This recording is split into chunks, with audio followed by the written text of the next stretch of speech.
Have you ever watched someone dig their own grave with their sheer arrogance? Picture this: a snooty flight attendant publicly humiliates a black woman in first class, aggressively demanding she move to economy. But the ultimate karma drops when the targeted passenger doesn't just hold a ticket, she holds the keys to the plane. The brutal December wind, howling across the tarmac of Chicago O'Hare International Airport, was unforgiving. It was the kind of bone-chilling cold that made the massive Boeing 777-300ER, groaning at Gate K12, look like a frozen behemoth. Flight 408 to London. Heathrow was already facing a tight departure window due to the incoming blizzard, and the tension in the terminal was palpable. Captain Maya Reynolds loved the 777. She loved the weight of it, the power of its twin GE90 engines, and the sheer responsibility of commanding it across the Atlantic. At 38, Maya had already built a formidable career. After flying heavy transport jets in the Air Force, transitioning to commercial aviation had been a natural step.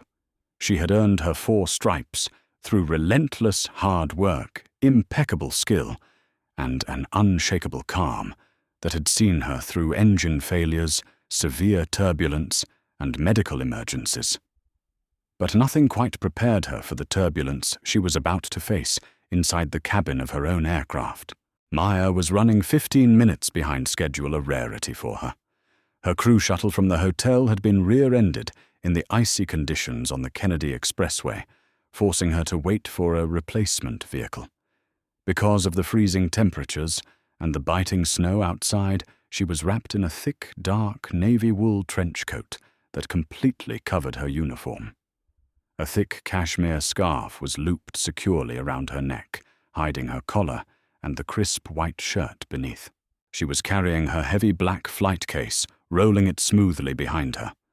When Maya finally stepped through the aircraft door and into the warm, brightly lit cabin, she felt a wave of relief. The familiar smell of aviation fuel, polished leather, and sanitized air greeted her. At the forward galley, greeting the few first-class passengers who had boarded early, stood Chloe Harrington. Chloe was the purser, the senior flight attendant in charge of the cabin crew for this flight. With her immaculate blonde updo, perfectly applied ruby-red lipstick, and a smile that seemed more engineered than genuine, Chloe prided herself on maintaining the exclusivity of the first-class cabin. She was currently leaning over the seat of Mr. Richard Covington, a wealthy regular on the London route, offering him a warm towel and a glass of pre-departure champagne. Maya stepped into the aisle of the first-class cabin, intending to stow her heavy roller bag in the forward crew closet before heading straight to the flight deck. "Excuse me." A sharp, perfectly modulated voice cut through the ambient hum of the aircraft. Maya paused her hand on the brass handle of the crew closet. She turned to see Chloe marching down the aisle toward her, the engineered smile completely gone. Her eyes raked over Maya, taking in the thick, snow-dusted trench coat, the scarf, and the dark skin of the woman wearing them. In a fraction of a second, Maya watched Chloe's expression morph from professional courtesy to condescending authority. "Ma'am, you are in the wrong section," Chloe said, her voice loud enough to draw the attention of the 4 passengers already seated in the cabin. "Economy boarding hasn't even begun yet. You need to step back out onto the jet bridge." Maya offered a polite, patient smile. She was used to being underestimated. As a black female pilot in an industry dominated by older white men, she had faced her fair share of double takes and surprised glances. Usually it was harmless ignorance. "I'm actually exactly where I need to be," Maya replied softly, keeping her tone pleasant. "I just need to stow this bag in the closet, and then I'll be heading up front." Chloe's eyes narrowed. She stepped squarely into the aisle, physically blocking Maya's path to the cockpit door, which was currently closed, while the First Officer David Lawson was outside, finishing the treacherous walk-around inspection in the snow. I highly doubt that, Chloe scoffed, crossing her arms over her pristine uniform. First of all, this closet is exclusively for the garment bags of our first-class passengers. Secondly, up front is completely booked. I know exactly who is sitting in these pods, and you are not one of them. So I'm going to need you to turn around. Richard Covington, sitting in seat 2. A sighed loudly and rattled his copy of the Wall Street Journal.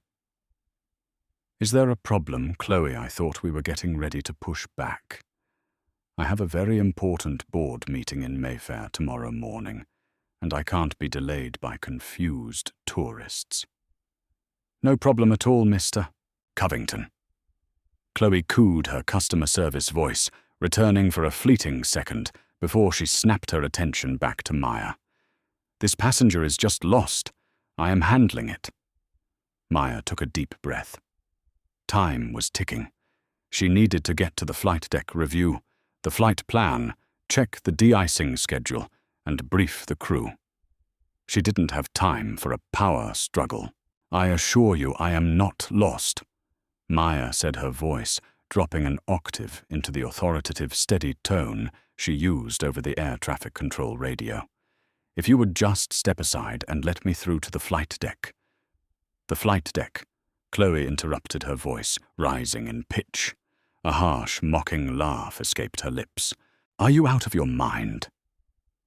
You think you can just march onto an airplane and demand access to the cockpit? I am not demanding access. I am trying to tell you. I don't care what you're trying to tell me, Chloe snapped, holding up a manicured hand right in Maya's face. I need to see your boarding pass. Right now. Maya shook her head slightly. I don't have a passenger boarding pass. I'm no boarding pass. Chloe's eyes widened with a mix of triumph and outrage. She turned to the other passengers, almost seeking their validation. Did you hear that? No boarding pass. She looked back at Maya, her face hardening into a mask of pure disdain. You're trying to stow away in first class, and you don't even have a ticket. I knew it the second you walked on. You don't belong here. The cabin fell dead silent, save for the hum of the auxiliary power unit. Maya stared at Chloe, genuinely taken aback by the sheer hostility radiating from the flight attendant. It was no longer just a misunderstanding. It was a targeted, deeply prejudiced attack. Chloe had taken one look at Maya and decided she was a threat, a scammer, someone beneath the luxury of the cabin she was standing in. Maya's training in crew resource management, CRM, flashed through her mind.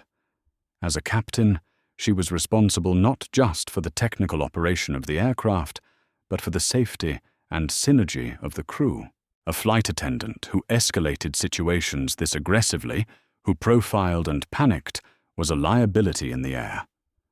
Maya realized she needed to see exactly how far Chloe was willing to take this.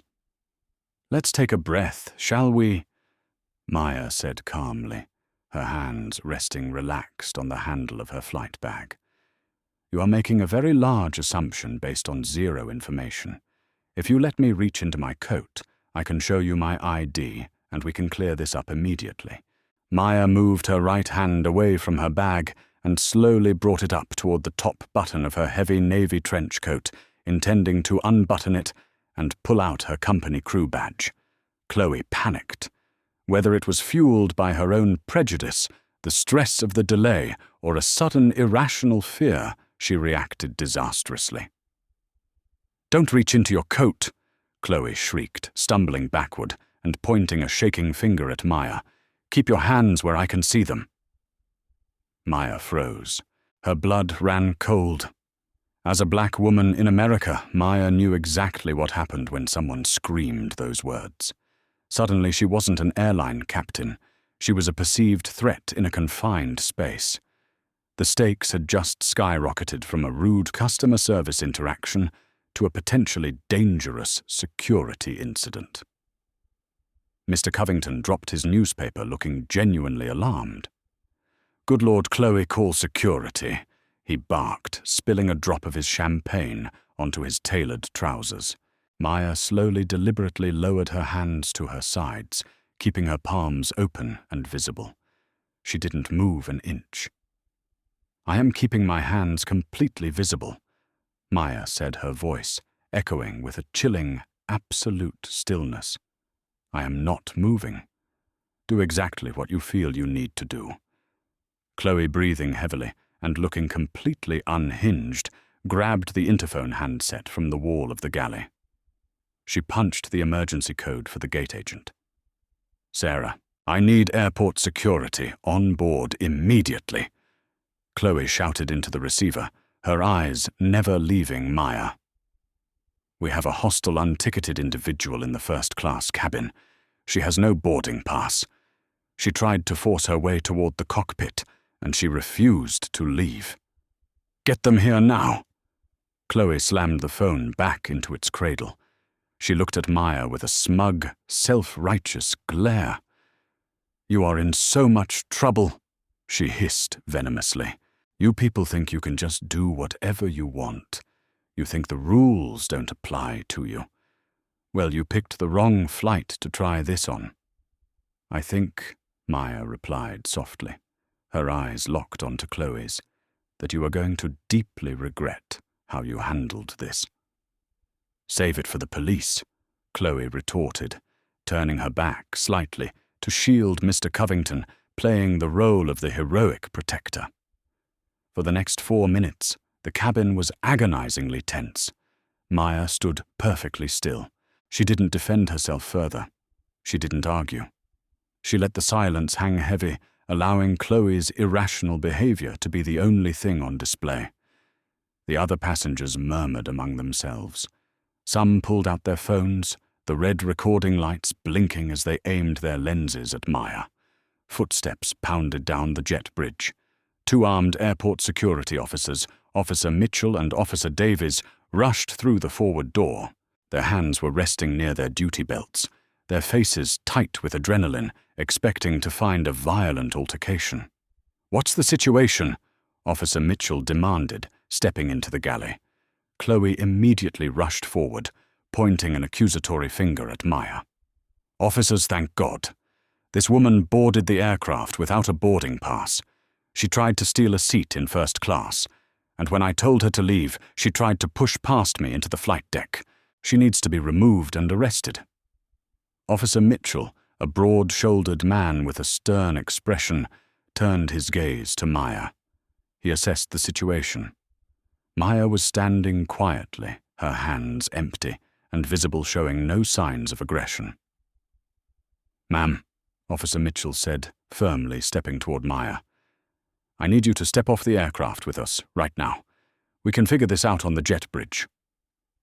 "Officer Mitchell," Maya said, calmly, recognizing his name from the brass tag on his chest. "I am more than happy to show you my identification, but I will not be stepping off this aircraft because if I do, this flight is going nowhere." Chloe let out a dramatic scoff. "Listen to her. She's delusional. Get her off my plane."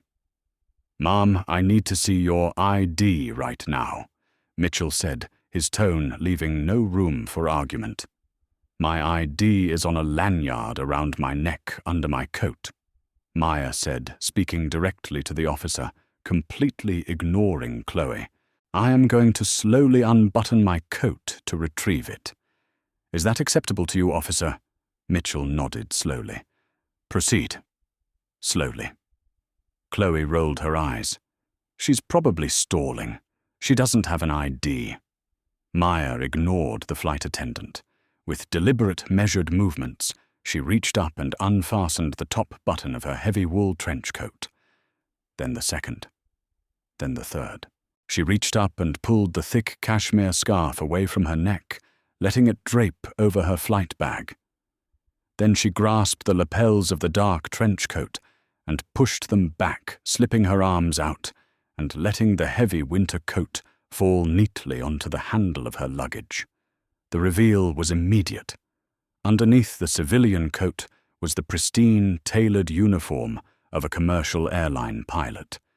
The crisp white shirt, the dark navy tie, the silver wings pinned proudly above her left breast pocket, and resting firmly on both of her shoulders were the epaulets, 4 solid, glittering gold stripes, the universal symbol of the captain.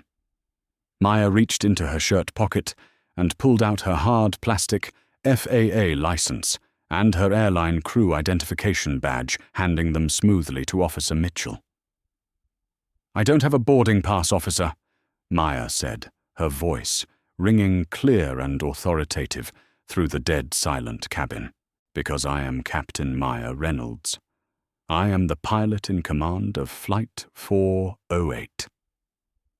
Officer Mitchell looked at the ID, looked up at the 4 stripes on Maya's shoulders, and then looked at Chloe. The color had completely drained from the flight attendant's face. Chloe's jaw dropped open. Her perfectly applied ruby-red lips parted, but no sound came out. She stared at the 4 gold stripes on Maya's shoulders as if they were glowing radioactive. Mr. Covington, who had been muttering complaints just moments before, suddenly found his shoes incredibly interesting. The passengers who had been recording on their phones slowly lowered them, their expressions shifting from eager outrage to absolute shock. Maya turned her gaze slowly from the security officers, letting her eyes land squarely on Chloe. The absolute panic setting into the flight attendant's eyes was unmistakable. "Now," Captain Reynolds said quietly, the weight of her rank pressing down on the cabin like a physical force. "I believe we have a serious problem to discuss regarding my crew. Silence in a confined space always feels heavier than silence in an open room. Inside the first-class cabin of Flight 408, the silence was absolute, suffocating, and dripping with a sudden, devastating shift in power. Officer Mitchell cleared his throat, breaking the heavy tension. He looked at the airline ID, inspected the holographic FAA seal on the pilot's license, and then carefully handed both cards back to Maya. He took a deliberate step back, his entire posture shifting from authoritative to deeply respectful. "My apologies for the intrusion, Captain Reynolds," Officer Mitchell said, his voice carrying clearly down the aisle. "It appears there has been a severe miscommunication. The fault does not lie with you, officer," Maya replied smoothly, slipping her identification back into her shirt pocket. "You responded to a call for an emergency. You did your job exactly as trained." She then turned her attention back to the purser. Chloe Harrington looked as though the floor of the Boeing 777 had just dropped out from under her. The smug, condescending sneer she had worn just moments ago had completely dissolved, replaced by a pale, trembling mask of absolute terror. "Captain, Chloe stammered, her voice barely a whisper. Her manicured hands fluttered nervously near her collar. I had no idea. You were wearing a coat and you made an assumption." Maya finished for her, her voice devoid of anger but colder than the Chicago blizzard raging outside the windows. "An assumption based entirely on my appearance, my skin color, and your own deeply flawed prejudices. No, that's not it at all." Chloe backpedaled frantically, her eyes darting toward Mr. Covington, desperately seeking an ally. But the wealthy businessman was suddenly very engrossed in wiping an invisible speck of dust off his tray table. "It was just protocol. You didn't have a boarding pass, and economy hasn't boarded, and I was just trying to protect the integrity of the first-class cabin." "Protect it from what exactly?" Maya asked, taking a slow step forward. Chloe instinctively shrank back against the galley counter. "From a black woman in a winter coat. Because in your mind, there was absolutely no universe where a woman who looks like me could be sitting in one of these pods, let alone commanding the aircraft. I was just following security procedures," Chloe cried, her voice cracking, as she realized the massive hole she had dug for herself. You know how strict the airline is about unticketed passengers. I was doing my job. Let's talk about your job, Chloe, Maya said, her tone dropping into the authoritative cadence of a seasoned commander. As purser, your job is to manage the cabin crew, ensure passenger safety, and maintain a calm, orderly environment.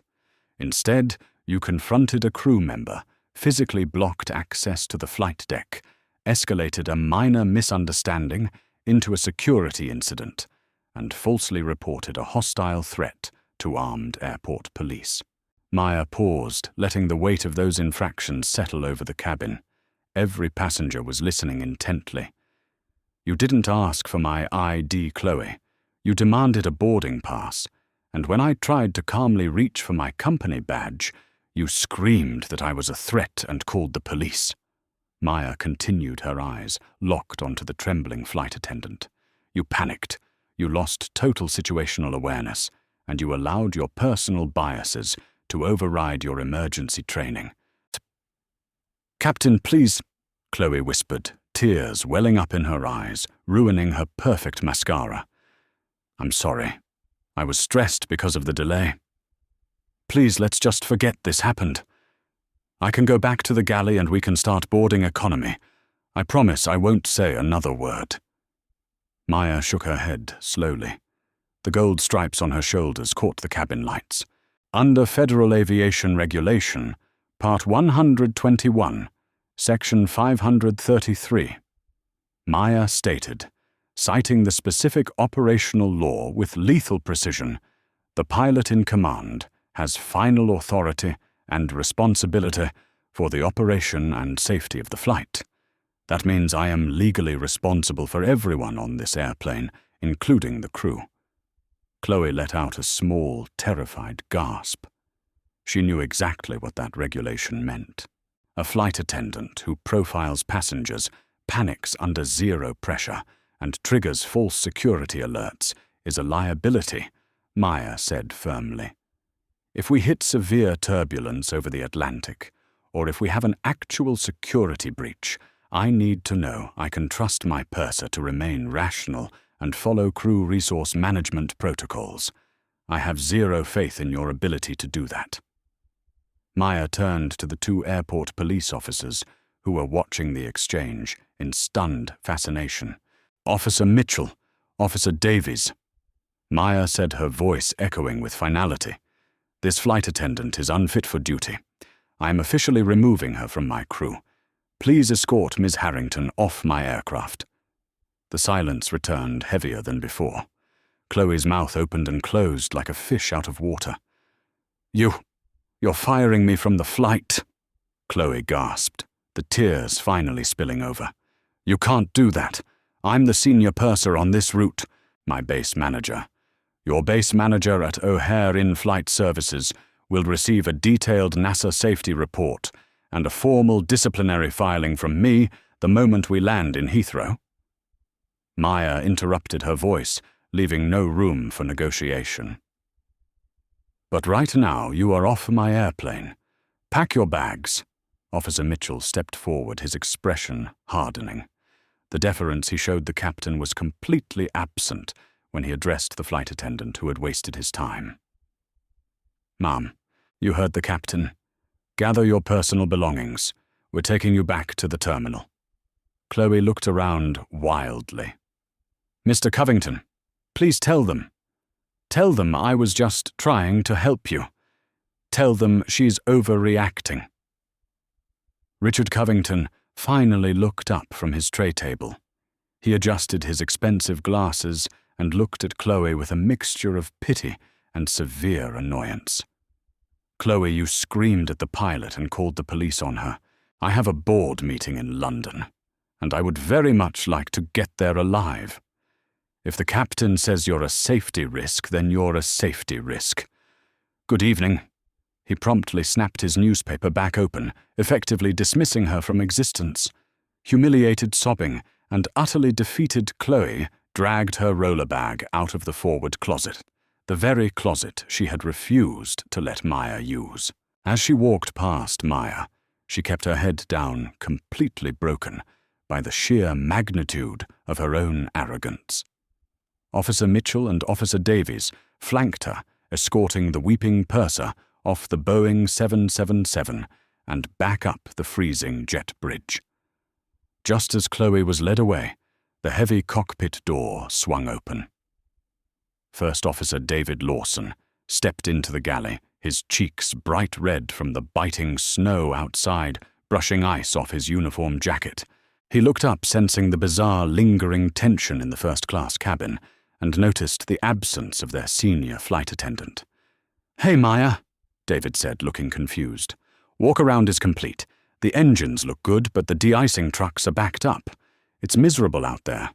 Also, did I just see airport police escorting Chloe up the jet bridge, crying?" Maya calmly unbuttoned her trench coat, completely folded it neatly, and handed it to one of the junior flight attendants, who had just rushed forward from the middle galley, having heard the commotion. "Chloe has been removed from the flight," Maya said cleanly to David. "Call crew scheduling at O'Hare Dispatch.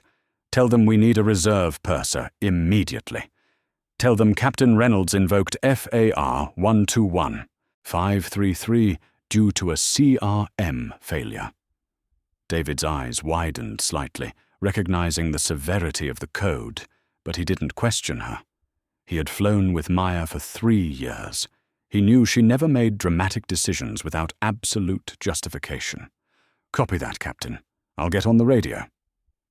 It took 45 minutes for a reserve purser, a seasoned, highly professional woman named Sarah, to sprint down the jet bridge. The delay was unfortunate, but as the remaining passengers boarded, word had already spread through the terminal about what had happened in first class. When Maya finally made her welcome announcement over the PA system, her deep, reassuring voice resonated through the cabin.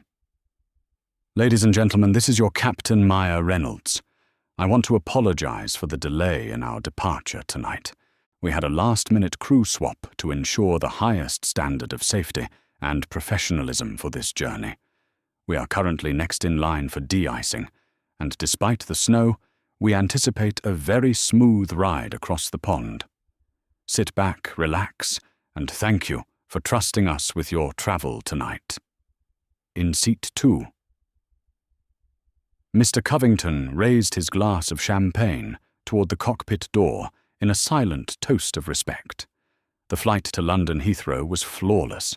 Maya guided the massive 777 through the treacherous Chicago blizzard with the surgical precision of an Air Force veteran bursting through the heavy cloud cover into the smooth, starry expanse of the upper atmosphere. But the turbulence for Chloe Harrington had only just begun. While soaring at 38,000 feet over the Atlantic, Maya utilized her rest period to type out a comprehensive, heavily documented safety incident report on the flight deck's ACR's computer system. She detailed everything: the racial profiling, the physical blocking of a crew member, the unwarranted escalation, and the false police report. She sent it directly to the airline's Vice President of Flight Operations, Robert Kessler, and the Director of In-Flight Services, Margaret Bingham. Because Maya was a highly decorated captain with a spotless safety record, her report carried the weight of a federal mandate. When Flight 408 touched down flawlessly on the wet tarmac at Heathrow the next morning, the corporate wheels back in Chicago were already turning at maximum speed. Chloe had assumed she would simply be suspended for a few days, perhaps forced to take a corporate sensitivity training class, and then quietly rotated back onto her lucrative international routes. She severely underestimated the hard karma coming her way. The airline's internal investigation, sparked by Maya's report, triggered a review of Chloe's employment file. Co-workers, previously too intimidated by her seniority to speak up, suddenly came forward. They revealed a long documented history of microaggressions, targeted rudeness toward minority passengers, and a toxic attitude in the galleys. But what sealed her fate wasn't just the racism. It was the sheer operational liability. In the post-9/11 era of aviation, falsely triggering an armed police response on a commercial aircraft because you panicked over a black woman in a winter coat was a catastrophic violation of federal safety protocols. 3 days later, while Maya was enjoying a quiet afternoon tea near Hyde Park in London, Chloe Harrington was called into the corporate offices at O'Hare. She sat across from Margaret Bingham and a stony-faced union representative. Chloe wasn't just removed from the London route. She was permanently terminated from the airline, stripped of her flight benefits, and effectively blacklisted from working in any passenger-facing role in commercial aviation due to the FAA safety flags on her record. The woman who had proudly appointed herself the gatekeeper of first class, who had sneered at a captain and told her she didn't belong, found herself packing her belongings into a cardboard box and walking out into the freezing Chicago parking lot, completely unemployed. 6 months later, rumor had it that Chloe managed to find a job scanning barcodes at a dingy, windowless regional freight depot on the outskirts of the city, a place where there was no first class, no champagne, and absolutely no one to look down upon. Meanwhile, Captain Maya Reynolds continued to command the skies. She flew heavy jets across oceans' broke barriers and carried the profound, quiet authority of a woman who knew exactly who she was, exactly what she had earned, and exactly where she belonged. Thank you for listening to this unbelievable true-to-life story of instant karma. Arrogance will always blind you to the truth, and respect is owed to everyone regardless of what they wear. If you loved watching this entitled stewardess get exactly what she deserved, please hit that like button, share this video with your friends, and subscribe to the channel for more daily drama and satisfying justice.